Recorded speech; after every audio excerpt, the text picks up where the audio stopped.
आगे बढ़े, बड़ी आंत में पहुंचते हैं। बड़ी आंत जो होती है लार्ज इंटेस्टाइन, इसका नीचे एक हिस्सा होता है जिसे हम लोग कहते हैं अपेंडिस। क्या कहते हैं? अपेंडिस। तो छोटी आंत बड़ी आंत जैसे जहां मिलती है वहां एक लास्ट में एक हिस्सा होता है जिसे कहते हैं अपेंडिस। ये दाहिनी साइड में होता है, यहाँ पर क्या हो गया, ये अपेंडिस होता है। अपेंडिक्स जो है वो हम लोग में किसी काम का नहीं है, लेकिन यही अपेंडिक्स जानवरों में, जो शाकाहारी जानवर है उसमें ये अपेंडिक्स बहुत महत्वपूर्ण भूमिका निभाता है। जो खाना छोटी आंत नहीं पचा पाता है, जो घास भूस, देखिए घास भूस छोटी आंत नहीं पचाता है, तो जो घास भूस छोटी आंत नहीं पचा पाता है उस घास को कौन पचा देता है? आपका ये अपेंडिक्स पचा देता है। किसी को कोई दिक्कत नहीं? आगे बढ़े, कौन पचा दिया? अपेंडिक्स पचा देता है। आगे बढ़ जाए, अब बताइए भैंस में अपेंडिक्स होता है? एकदम होता है। जितने भी शाकाहारी जानवर हैं उनमें क्या होता है? अपेंडिक्स होता है। और हम लोग में भी अपेंडिक्स होता है, क्योंकि हमारे पूर्वज भी जानवर थे, वो भी गाय भैंस की तरह फल फूल खाते थे। ऐसे आदि मानव लोग क्या खाते थे? यही घास भूस खा लेते थे। धीरे धीरे ना डेवलप हुआ सब। समझ में आया कि नहीं आ गया? तो आज भी तो हम लोग घासे भूस खाते हैं, बहुत से चीज जो है घास भूस की श्रेणी में आ जाते हैं सर। साग जो खाते हैं लोग, वो भी तो एक तरह का घास है ना, थोड़ा सा चौड़ा साइज का घास है कि नहीं? सोवा धनिया क्या है जो ठंडी में आदमी खाता है? एक तरह का घास का ना कैटेगरी है। तो हम लोग में ये बहुत छोटा होता है, लेकिन जानवरों में बहुत बड़ा होता है। लेकिन अभी के वक्त में हम लोग का समाज इतना डेवलप हो गया है कि अपेंडिक्स को अगर आप काट कर निकाल देते हैं ना, इस अपेंडिक्स को काट के क्या करते हैं? निकाल देते हैं, तो हमें कोई इफेक्ट नहीं पड़ेगा। तो शरीर का वह हिस्सा जो शरीर में तो रहता है लेकिन काम नहीं करे, तो ऐसे हिस्सा को हम वेस्टिएज पार्ट या फिर अवशेषी अंग कहते हैं। वेस्टिएज पार्ट या अवशेषी अंग के नाम से जानते हैं। तो हमारे शरीर में अवशेषी अंग तो 100 से भी ज्यादा हैं, वो आगे पढ़ाएंगे अवशेषी अंग के बारे में। जिसमें एक आपका अपेंडिक्स भी है जो शरीर में रहता है, काट के निकाल देंगे तो कोई दिक्कत नहीं है। कई लोगों के अपेंडिक्स का ऑपरेशन भी हो जाता है, उनके अपेंडिक्स को काट के निकाल दिया जाता है, कोई दिक्कत नहीं होता है। आप में से भी किसी के घर में पापा दादा नाना नानी मम्मी पापा का किसी का अपेंडिक्स का प्रॉब्लम हो गया होगा, तो काट के डॉक्टर निकाल देता है। ये अपेंडिक्स होता कैसे? आपकी लापरवाही से। अगर बहुत टाइट बेल्ट पहन लिए हैं, इस पे हल्का सा चोट वोट लग गया तो ये पकना चालू हो जाता है। या फिर जब आप खाना खाते हैं नींबू का बिया घोंट गए, संतरा का बिया घोंट गए, तो कुछ चीज ऐसी चीजें होती हैं जो घोंट जाते हैं तो जाके यहाँ फंस जाता है अपेंडिक्स में। और अगर ये अपेंडिक्स में फंस गया तो फंसने के बाद फिर ये इसको काट के निकाल देना पड़ता है। तो शरीर का वह अंग जो शरीर में रहता है लेकिन काम नहीं करता है, उसे क्या कहते हैं? अवशेषी अंग कहते हैं। समझ में आ गया कि नहीं? अवशेषी अंग शरीर में रहेगा लेकिन काम नहीं करेगा। आगे देखिए, ये वाला छोटी आंत क्या, ये क्या है? आपका वेस्टिएज अंग है, किसी काम का नहीं। अब इसके बाद खाना कहाँ जाता है? बड़ी आंत में। बड़ी आंत में पाचन का काम होगा? नहीं होता है। बड़ी आंत में किसी भी प्रकार का पाचन का काम नहीं होता है। बड़ी आंत केवल भोजन को अवशोषण करती है। क्या करती है? अवशोषित करती है, एब्जॉर्ब करती है। तो एब्जॉर्प्शन का काम कौन करता है? बड़ी आंत। लेकिन यहाँ कंफ्यूजन आपको बहुत बड़ा होगा, कहेगा कि जो डाइजेस्टिव फूड है, पचा हुआ भोजन है, उसका अवशोषण कहाँ होता है? तो पचे हुए भोजन का अवशोषण छोटी आंत के आखिरी भाग इलियम में हो जाता है। लेकिन जो पानी है, पानी को कौन खींचता है, एब्जॉर्ब करता है? तो पानी को बड़ी आंत एब्जॉर्ब करती है। तो देखिए, जो एब्जॉर्प्शन को हिंदी में क्या कहते हैं? अवशोषण। अवशोषण अवशोषण अवशोषण दो चीजों का होता है। एक छोटी आंत में होता है, छोटी आंत, इसमें होता है भोजन का, जितने भोजन होते हैं उनका अवशोषण कर देता है। एक होती है बड़ी आंत। बड़ी आंत जो होती है इसमें क्या होता है? पाचन तो होता ही नहीं है, इसमें होता है आपका जल का अवशोषण। पानी का एब्जॉर्प्शन कहाँ होता है? वाटर एब्जॉर्ब होता है बड़ी आंत में, और भोजन एब्जॉर्ब होता है छोटी आंत में। एक क्वेश्चन अलग हट के पूछा था, कहता है कि हमारे डाइजेस्टिव सिस्टम का वह कौन सा पार्ट है जो डाइजेशन का भी काम करता है, यानी पाचन का भी काम करता है, साथ ही साथ एब्जॉर्प्शन यानी अवशोषण का भी काम करता है। तो दोनों काम करता है आपका छोटी आंत। ये पाचन भी करेगा और ये डाइजेशन भी करेगा, दोनों का दोनों काम करता है। किसी को कोई दिक्कत नहीं है? आगे बढ़ जाए, दोनों काम करेगा, यही होता है इसमें। इसमें विलाई का काम क्या होता है? विलाई जो होता है छोटी आंत का, ये भोजन को अवशोषण करता है। बड़ी आंत में दो ही चीज याद रखेंगे बड़ी आंत में, कि बड़ी आंत का निचले भाग में अपेंडिक्स होता है, ये किसी काम का नहीं, और ये जल का अवशोषण कर देता है। आगे बढ़े,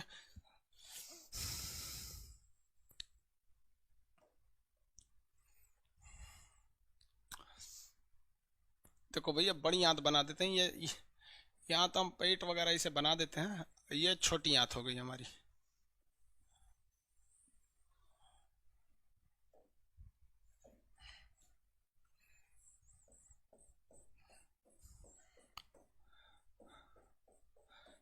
देखो भाई ये कौन सी आंत बन रही है, बड़ी आंत बन रही। बड़ी आंत में एक चीज याद रखिएगा जो कभी कभी पूछता है, ये बताइए तो आंसर दीजिए, हम ये क्या बना रहे हैं, क्या है ये?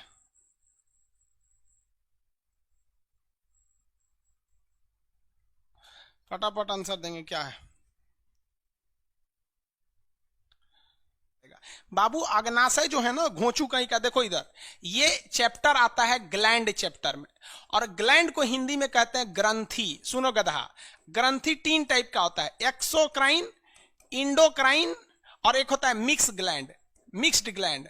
तो ये अग्नाशय जो है ना गधा, ये है मिक्स ग्लैंड है, ठीक है। तो जब चैप्टर पढ़ाएंगे ना ग्लैंड, तो ग्लैंड में जो आखिरी ग्लैंड पढ़ाएंगे ना मिक्स्ड ग्लैंड, तब वहां बताएंगे कि सर बहिर्स्रावी, अंतःस्रावी और मिश्रित ग्रंथि, तो वहां आपको हेडिंग मिलेगा। आपको क्या चीज का हेडिंग? अग्नाशय का। समझ में आ गया कि नहीं आ गया? वो कह रहा है कि लिखा ही नहीं। अरे गधा, इसमें लिखा हुआ है, पेज नंबर 22 जाके पढ़ लेना। आगे पढ़ो बहू। देखिए यहां आप चीजों को समझिए अच्छे से, फिर समझेंगे।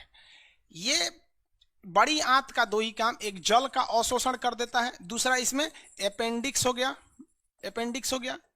तीसरा काम देखिए, इसमें जब भोजन जाता है ना यहां से पचने के बाद कंप्लीट, ये देखिए भोजन जा रहा है, तो इसमें म्यूकस मिल जाता है।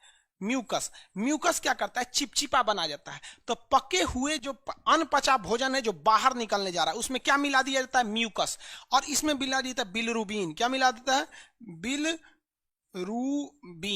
बिलरुबिन मिला देता है। यहां पर बिलरुबिन मिल जाता है। तो बड़ी आंत में 2 चीजें मिलाई जाती हैं। जो खाना लेट्रिन के रास्ते बाहर जाने वाला है, उसमें पहला क्या मिला देगा? म्यूकस। ये चिपचिपा बना देता है, लेट्रिन को क्या कर देता है? चिपचिपा बना देता है। और दूसरा हो जाता है बिलरुबिन, ये क्या करता है? पीला कर देता है। लेट्रिन को पीला करने का काम कौन कर देता है? येलो करने का काम बिलरुबिन।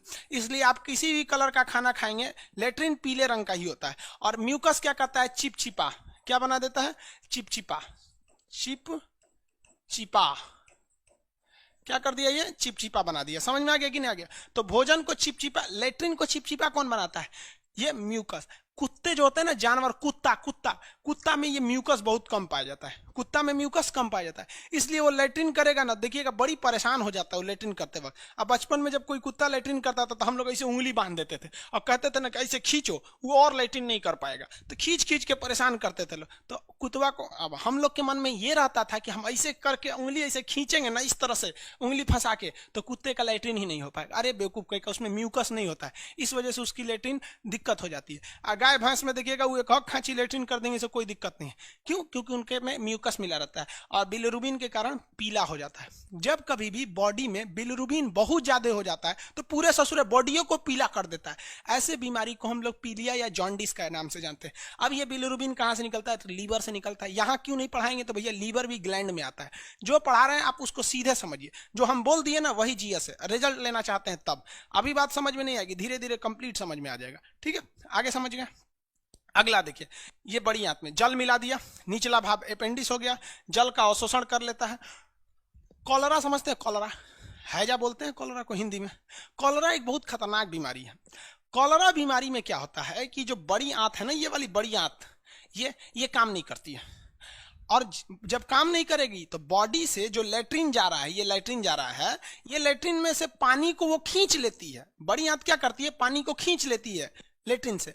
लेकिन अब वो खींचेगा ही नहीं तो पूरा पानी मिला रहेगा, तो उसी को लूज मोशन होने लगता है। समझ में आ गया कि नहीं? देहात में बोलता है छेर पोंक दिया पूरा। तो वो लेट्रिन से पानी निकालेंगे तब ना उसको लूज मोशन नहीं होगा। तो कॉलरा में ये काम ही नहीं करता है बड़ी आंत। तो उसके वजह से जो कॉलरा के मरीज होते हैं, दिन भर में 25 से 30 बार उन्हें लेट्रिन होता है और 10 दिन में उनकी जान लेके चला जाता है। क्योंकि हम आपको पढ़ाए हैं कि जीव द्रव्य में कितने %, अगर 1% पानी की कमी हो जाए तो प्यास लगता है, 10% कमी हो जाए तो आपकी मौत हो जाती है। तो ये बताइए, इसमें तो दिन भर में 25 बार लेट्रिन करेगा, लूज मोशन, सारा पानी ये चल जाएगा, मर जाएगा आदमी। अगला देखिए, तो पहला क्या, एक और बीमारी समझिए। पहला बीमारी बताइए क्या हो गया? कॉलरा। कोलेरा, कोलेरा हो गया। इसको क्या कहते हैं? हैजा। इसमें भी बड़ी आंत गया आपका। एक और बीमारी सुने हैं? टाइफाइड।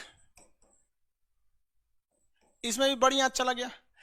अब यहां देखिए, कभी कभी आदमी क्या करता है, खाना पीना खाता है, खाना पच गया तो ये लेटरिन चला गया, इसमें क्या मिला दिया गया, म्यूकस चिपचिपा हो जाएगा, बिलिरुबिन मिला देगा, पीला हो जाएगा। तो यहाँ पर एक भाग होता है छोटी आंत का, बड़ी आंत का लास्ट भाग, इसे कहते हैं रेक्टम। क्या कहते हैं? रेक्टम। इसी रेक्टम में लेटरिन जमा रहता है, इसमें आके क्या हो गया, जमा हो गया। अब लेटरिन में ना अलग अलग टाइप के मतलब विषाक्त पदार्थ, पॉइजनस चीजें रहते हैं, इसलिए नॉर्मली इंसान को सुबह और शाम 2 टाइम बाथरूम जाना चाहिए। लेकिन कई गो ससुरा ना एक हक दिन गैप करके जाता है, सब कोनो MWF में जाएगा तो कोनो TTS में जाएगा, एक हक दिन गैप कर करके। तो जहां गैप कीजिएगा तो यहाँ सड़न होने लगती है, जिस वजह से यहाँ का मांस जो है ना अजीब टाइप का होने लगता है। अब कोई भी चीज, अब आप ही बताओ, अपने घर में अगर कूड़ा रख दोगे, डेली नहीं फेंकोगे तो वहां तो सड़ेगा ही सड़ेगा, तो यहाँ सड़ा देता है। जिस वजह से जो लेटरिन का रास्ता है, जिसे हम लोग गुदा या एनस कहते हैं, इसको हिंदी में क्या कहते हैं, गुदा या एनस कहते हैं। तो गुदा तो केवल रास्ता है, ये लेटरिन को बाहर कर देता है, याद रखेंगे, गुदा, गुद्दा नहीं, गुदा कहते हैं। तो वो यहाँ पे, तो जब कभी भी इंसान मतलब टाइमली फ्रेश होने नहीं जाता है, तो इस रेक्टम में बना हुआ जो लेटरिन के रूप में फॉर्म कचड़ा है वो सड़ने लगता है, जिस वजह से यहाँ पर क्या जो मांस होते हैं उसमें गांठ बनने लगता है। उस गांठ नामक बीमारी को हम लोग क्या कहते हैं, लोग पाइल्स कहते हैं, बवासीर, बवासीर की बीमारी कहते हैं। अब बवासीर की बीमारी में क्या हो गया, ये वाला मांस, ये वाला एरिया तो सड़ गया। अब बताइए, मान के चलिए आपका कहीं घाव हो गया, समझिए, मान लीजिए हाथ पे यहाँ कोई घाव हो गया, यहीं पे कोई ले आके एक कटोरा सामान रख दे तो दर्द नहीं करेगा, रे बकलोलवा हटाओ यहाँ पे, यहाँ तो घाव हो गया है। तो उस व्यक्ति ने खुदे सड़ा लिया अपना ये वाला मांस, अब ये तो मांस सड़ गया है। अब देखिए, जब वो व्यक्ति खाना खाएगा और खाना खा के जब पाचन से ये यहाँ से भोजन आएगा, कोई दिक्कत नहीं, जैसे वो पचा हुआ भोजन यहाँ पर आएगा तो यहाँ का तो मांस सड़ गया है, तो बेचारे से लेटरिने नहीं रुकेगा, बाप बाप चिल्लाने लगेगा पूरा। तो उसको कहते हैं पाइल्स नामक बीमारी। उसके लिए ऑपरेशन करके वो जो खराब वाला भाग है उसको काट के निकाल दिया जाता है। समझ में आ गया कि नहीं? तो बड़ी याद से याद रखेंगे, कोलरा यानी हैजा, टाइफाइड, पाइल्स, बवासीर, ये सब चीजें होती हैं। ये हो गया आपका क्या चीज हो गया, रेक्टम। लेटरिन कहाँ स्टोर रहता है, रेक्टम में। निकल जाता है गुदा यानी एनस से। जल का अवशोषण बड़ी आंत में, भोजन का अवशोषण छोटी आंत में। शाकाहारी जानवरों में छोटी आंत बड़ा, क्योंकि वो बहुत ज्यादा खाते हैं।